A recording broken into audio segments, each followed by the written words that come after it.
issues to assess Russia's role and then determine what response we would make. When we spoke again this week, I told them that we would shortly be responding in a measured and a proportionate way because we had concluded that they had interfered in the election and solar winds was totally out of the inappropriate. Today, I've approved several steps, including the expulsion of several Russian officials as a consequence of their actions. I've also signed an executive order authorizing new measures, including sanctions to address specific harmful actions that Russia has taken against U.S. interests. I was clear with President Putin that we could have gone further, but I chose not to do so. I chose to be proportionate. The United States is not looking to kick off a cycle of escalation and conflict with Russia. We want a stable, predictable relationship. If Russia continues to interfere with our democracy, I'm prepared to take further actions to respond. It is my responsibility as President of the United States to do so. But throughout our long history of competition, our two countries have been able to find ways to manage tensions and to keep them from escalating out of control. There are also areas where Russia and the United States can and should work together. For example, in the earliest days of my administration, we were able to move quickly to extend for 5 years the New START Treaty and maintain that key element of nuclear stability between our nations. That was in the interest of the United States, of Russia, and quite frankly, of the world. And we got it done. When I spoke to President Putin, I expressed my belief that communication between the two of us personally and directly was to be essential in moving forward to a more effective relationship, and he agreed on that point. To that end, I propose that we meet in person this summer in Europe for a summit to address a range of issues facing both of our countries. Our teams are discussing that possibility right now. And out of that summit, were it to occur, and I believe it will, the United States and Russia could launch a strategic stability dialogue to pursue cooperation in arms control and security.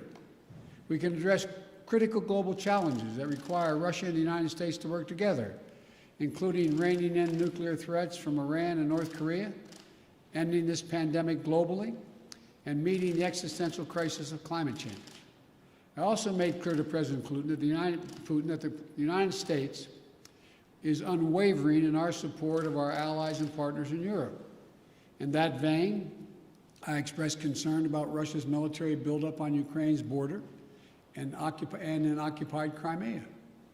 I affirmed U.S. support for the sovereignty and territorial integrity of Ukraine, and I strongly urged him to refrain from any military action. Now is the time to de-escalate.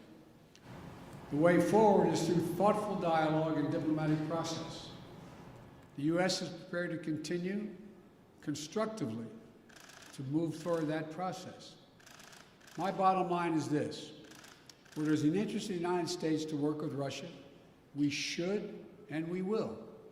Where Russia seeks to violate the interests of the United States, we will respond. We'll always stand in defense of our country, our institutions, our people, and our allies. Thank you very much for your time. Did President Putin give you any indication in that call that he is willing to change his behavior?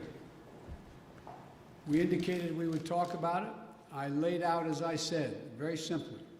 I said during the campaign, I said when he called to congratulate me on being elected, I said subsequent to that, this last conversation, that if it turned out that he was engaged in activities that he'd been accused of in cybersecurity and solar winds and interfering in our elections, that I would respond in kind.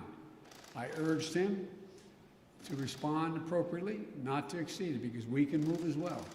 My hope and expectation is we'll be able to work out a modus vivendi, but it's important that we have direct talks and that we continue to be in contact with one another. Thank you. Mr. President, do you expect to have a summit? Pardon me? Why not Nord Stream? Why didn't you go with the sanctions on Nord Stream 2, Mr. President? Nord Stream 2 is a complicated issue affecting our allies in Europe. I've been opposed to Nord Stream 2 for a long time, from the beginning, when I was out of office, and even before office, before I left office as vice president.